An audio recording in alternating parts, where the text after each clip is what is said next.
Hello everyone, जैसा कि आप जानते हैं आपका रिवीजन चल रहा है।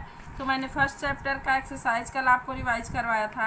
आज सेकेंड चैप्टर का एक्सरसाइज रिवाइज कर लेते हैं। तो पहला क्वेश्चन, जैसा कि आप जानते हैं, आपको मैंने कल भी बताया था फर्स्ट चैप्टर में भी कि एक्सरसाइज स्टार्ट करने से पहले एक बार इसको देखेंगे। भाषा की सबसे छोटी ध्वनि वर्ड कहलाती है। वर्ड क्या है? भाषा की सबसे छोटी इकाई या सबसे छोटी ध्वनि। फिर है वर्ड कितने प्रकार के होते हैं? तो वर्ड दो प्रकार के होते हैं, स्वर और व्यंजन। स्वर के तीन भेद होते हैं, हर्ष स्वर, दीर्घ स्वर, प्लुत स्वर। मैंने चैप्टर दोबारा रिवीजन करते समय भी मैंने आपको अच्छे से बता दिया था। व्यंजन के भी तीन भेद होते हैं, स्पर्श व्यंजन, अंतस्थ व्यंजन, ऊष्म व्यंजन। तो ये आपने मोटी मोटी बातें जान ली लेसन के बारे में। फिर आप एक्सरसाइज देखते हैं। वर्ण भाषा की क्या है? तो अभी आपने नीचे पढ़ा, बड़ी, लिखित, छोटी। भाषा वर्ड भाषा की सबसे छोटी इकाई है। स्वर को बोलने में किसकी सहायता लेनी पड़ती है? तो स्वर को बोलने में किसी की सहायता नहीं लेनी पड़ती, स्वर अपने आप में बोले जाते हैं। व्यंजन वर्ड बोलने में स्वर की सहायता लेनी पड़ती है। तो यहाँ आपका ऑप्शन है स्वरों की, व्यंजन की, किसी की नहीं। तो स्वर तो बोले ही जा रहे हैं, तो स्वरों की सहायता लेने की क्या आवश्यकता है? व्यंजन की सहायता ली नहीं जाती है, तो किसी की नहीं। ये ऑप्शन आपका सही होगा। फिर है आपका संयुक्ताक्षर छ किसके मिलने से बना है? तो क श, ये आपका है नहीं, क और श, ये आपका सही ऑप्शन है। तो ये आपका सही है, क और स के मिलने से छ बनता है। फिर स ख सह व्यंजन है, तो ये मैंने आपको बताया था ऊष्म व्यंजन है। स्पर्श व्यंजन क से म तक माने जाते हैं। स ख सह ये ऊष्म व्यंजन है। और अंतस्थ में य र ल व आते हैं। तो यहाँ फिर देखिए, नीचे दिए गए वर्णों को जोड़कर शब्द बनाइए। तो ये मैंने आपको तरीका बताया था। अतिथि, तो ती अगर आपको लिखना है तो त हलंत युक्त त, फिर ई, तो ये क्या हो गया? ति, तो अतिथि। और थ के नीचे हलंत है, फिर ई। तो इसी अनुसार ये पूरा बनेगा आपका। इसको मैंने आपको करके दिखाया था, तो ये आप कर लेंगे। फिर देखिए, फिर नीचे दिए गए शब्दों का वर्ण विच्छेद कीजिए। यही चीज़ है, जैसे यहाँ पे विच्छेद दिया हुआ है, आपको शब्द बनाने हैं। मान लीजिए ये क्रम है, क है, र है। अब यहाँ आप देखिए दोनों पे हलंत लगा हुआ है, यानी दोनों का उच्चारण बिना स्वर के है, स्वर रहित है, क और र। फिर र के बाद स्वर का उच्चारण है, तो ये हो गया क्र। क्र के बाद म आया है, म स्वर के साथ है, तो क्र म धन क्रम हो जाएगा। इसी तरह से जैसे ये इसका आपने ये बनाया है, इसी तरह से इसका विच्छेद करते हैं। जैसे दैनिक है, तो द यहाँ पे हलंत युक्त द रहेगा, फिर अ आएगा, धन न आएगा, न भी हलंत युक्त रहेगा, फिर छोटी ई रहेगी, फिर धन क भी हलंत युक्त रहेगा, फिर है। तो ये क्या हो गया आपका दैनिक। फिर झंडा है, तो झ प्लस अंग, यहाँ अनुस्वार का प्रयोग होगा क्योंकि यहाँ लगा है झंग, यहाँ सिर्फ अ नहीं रहेगा।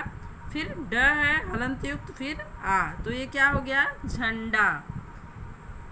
अब आप देखिए आनंद शब्द है, इसका भी आपको विच्छेद करना है। तो आ स्वयं एक स्वर है, तो यहाँ आप पूरा आ लिखेंगे क्योंकि ये स्वयं स्वर है, व्यंजन नहीं है, तो इसमें हलंत का प्रयोग नहीं होगा। पूरा आ यहाँ आ जाएगा। धन न आएगा, न हलंत युक्त रहेगा। फिर अंग, यहाँ फिर अनुस्वार का प्रयोग है, तो आनंद, यहाँ अंग आ जाएगा, फिर द हलंत युक्त, फिर ये आनंद हो गया आपका। इसी प्रकार से कार्यालय का होगा, का के आगे आ लगा, क है हलंत युक्त, फिर आ, तो ये हो गया का। फिर र है, तो र हलंत युक्त है, लेकिन र का उच्चारण भी पूरा नहीं है, स्वर सहित नहीं है, तो यहाँ पे इसके बाद कोई स्वर नहीं आएगा, बल्कि यह आएगा। तो क्या हो जाएगा? कार्या। तो यहाँ पे र ऊपर चला जाता है, इसलिए इसको कार्य या पे आ की मात्रा है, तो यहाँ पे आ जाएगा। फिर हलंत युक्त ल, फिर अ, फिर य। ल पूरा है, तो यहाँ स्वर लगा है, फिर यह है। आप जानते हैं कि कोई भी व्यंजन वर्ण अगर वो हलंत युक्त नहीं है, तो उसके साथ स्वर जुड़ा रहता है। अ हर व्यंजन के साथ अ जुड़ा रहता है, नहीं तो कोई और स्वर रहेगा। अगर अ नहीं है तो कोई और स्वर रहेगा। तो यहाँ पे फिर या के बाद आ जाएगा। तो ये हो गया कार्यालय। कार्यालय का विच्छेद ऐसे होगा। अब दिया है नीचे दिए गए संयुक्त व्यंजनों तथा संयुक्त अक्षरों से दो दो शब्द बनाइए। तो 6 शब्द दिया है। 6 का निर्माण किससे होता है आपको मैंने बताया, क और स से। 6 का ये दो संयुक्त व्यंजनों के मेल से 6 बनता है, तो इससे बनेगा छतरी, क्षमा। इस तरह के कोई भी शब्द आप बना सकते हैं, परीक्षा। फिर त्र है, त और र के मेल से त्र बनता है, तो इससे आप त्रिशूल, त्रिकोण ये लिख सकते हैं। फिर च है, ये एक तरह से द्वित्व व्यंजन है, लेकिन संयुक्त में भी इसका प्रयोग कर सकते हैं। तो कच्चा है, बच्चा है, ये हो गया। फिर त्य है, तो प्रत्यय, त्याग। ये त्य वर्ण से त्य संयुक्त व्यंजन से बना है। संयुक्त व्यंजन का मतलब होता है दो वर्णों का मेल। दो वर्णों के मेल से ही संयुक्त व्यंजन बनते हैं। अब हम आगे देखते हैं और भी कुछ संयुक्त व्यंजन है। ज्ञ है, ये ज और य से बनता है, तो ये ज्ञानी हो गया और ज्ञान हो गया, इससे दो शब्द आपके। फिर ये श्र है, ये श और र के मेल से बनता है, तो इसका रूप यूँ श्र हो जाता है। स और रे जब ये एक साथ मिलते हैं तो इससे हम श्रेया, श्रमिक, श्रम कुछ भी लिख सकते हैं। फिर देखिए डबल ब है, स्वर सहित और स्वर रहित दोनों ब है, तो यहाँ डिब्बा, रब्बा ये हो गया। फिर जन्म, उन्मुक्त, ये नम जो है आपका इस संयुक्ताक्षर से बना है। फिर मम, तो यहाँ अम्मा, निकम्मा, ये देखिए दोनों माँ आया। फिर अस्त है, तो इससे आप पस्त और व्यस्त दो शब्द आपने बनाया। ये हो गया आपका संयुक्त व्यंजनों से निर्मित दो दो शब्द। अब है नीचे दिए शब्दों में से संयुक्त व्यंजन वाले शब्दों पर गोला बनाइए। तो यहाँ संयुक्त व्यंजन पूछा है, तो देखिए संयुक्त व्यंजनों पे आपने गोला लगाया है। सुस्त, व्यक्ति, स्वागत, कष्ट, महात्मा, आंदोलन, बस्ती, बस्ती, ये हो गया आपका। अब आप सोचेंगे कि यहाँ भी संयुक्त व्यंजन है, तो मैंने आपको बताया कि जहाँ एक ही वर्ण दो बार आए हो, कोई एक वर्ण दो बार आए स्वर सहित और स्वर रहित, तो वह द्वित्व व्यंजन हो जाता है। संयुक्त नहीं, वह द्वित्व व्यंजन कहलाता है। तो ये सच्चाई, अन्न, सम्मेलन, चम्मच, अम्मा, ये सब क्या है, ये द्वित्व व्यंजन है। यहाँ एक ही वर्ण दो दो बार आए हैं, एक बार स्वर रहित फिर एक बार स्वर सहित।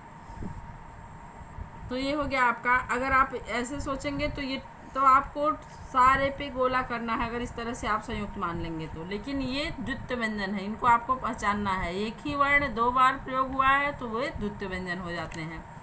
फिर है नीचे दिए गए शब्दों में यथास्थान अनुस्वार या चंद्रबिंदु लगाइए। ये आप सब आराम से कर लेंगे, मैं बता दे रही हूँ आपको, मैंने करवा दिया है। दत्त है, तो ये दत्त कोई शब्द नहीं, अगर ये दंत बन जाता है तो आप समझते हैं क्या शब्द बन जाता है। मजन है, इसका मंजन हो गया। कगन है, तो क के ऊपर बिंदु जाएगी, कंगन हो जाएगा। अतिम है, आ के ऊपर अंग लगा देंगे, अंतिम हो जाएगा। सतरा में स पे के ऊपर बिंदी लगेगी तो संतरा हो जाएगा। यहाँ फिर आप चाँद है, तो चाँद के ऊपर चंद्राकार लगा है, तो ये चाँद बन गया, चाँद। फिर सास है, तो सास के ऊपर चंद्राकार लगने से सांस बन गया। कांसा है, तो कांसा के ऊपर चंद्राकार लगा तो कांसा एक धातु बन गया। फिर यहाँ अंधेरा हो गया, अ के ऊपर अनुस्वार लग गया, तो फिर चांदनी पे चंद्राकार बिंदु लग गया तो ये चांदनी हो गई। तो इस तरह से यथानुसार अनुनासिक और अनुस्वार लगाने से शब्दों के अर्थ बदल जाते हैं। फिर र का इन रूपों में बनने वाले 3 शब्द लिखिए। अब र का देखिए यहाँ 3 रूप दिया है। यहाँ रेफ वाला र है, पदेन र है, फिर ये ट और ड में लगने वाला जो अन्य रूप में प्रयोग किया जाता है ये है। तो यहाँ इससे क्या शब्द बने आपके, धर्म, कर्म, पर्व। फिर इससे बने क्रम, भ्रम, प्रेम। इस तरह से ये र से बने ट्रक, ड्रम, पेट्रोल। ये आपके 3 शब्द बन गए तीनों र के प्रयोग से। फिर इसके अलावा आप जानते हैं कि स के साथ जब ये र जुड़ता है तो इसका प्रयोग एक अलग ही रूप में होता है, उसका रूप ही परिवर्तित हो जाता है, श्र बन जाता है वो। फिर देखिए शुद्ध रूप लिखिए। यहाँ पे कृपया लिखा हुआ है, तो कृपया ऐसे नहीं लिखा जाता है, इस ढंग से लिखा जाता है कृपया।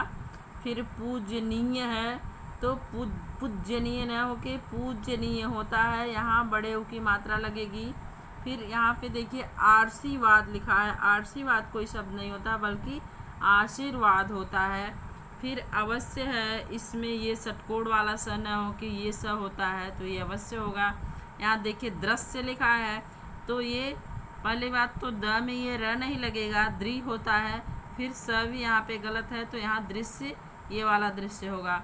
फिर परमात्मा होता है, तो परमात्मा इसका सही शब्द है, परमात्मा कुछ गलत शब्द है, ये सही नहीं होगा। उसके बाद है आपका क्वेश्चन आंसर, वर्ड की परिभाषा। तो ये आपको मैंने टिक कराया है, इसको पढ़ लीजिएगा। वर्ड के कितने भेद हैं, हिंदी में की व्यंजन संख्या कितनी होती है, ये सारे आंसर मैंने आपको टिक करवाए हैं, इसको देख लीजिएगा। तो आपके सेकेंड लेसन की एक्सरसाइज कंप्लीट हुई। अब नेक्स्ट लेसन की एक्सरसाइज, अब नेक्स्ट लेसन पूरा आपको रिवीजन करना होगा, उसके बाद एक्सरसाइज कंप्लीट कराई जाएगी। तो आपका ये कंप्लीट हो गया, इसको एक बार देख लीजिएगा क्वेश्चन आंसर। Thank you.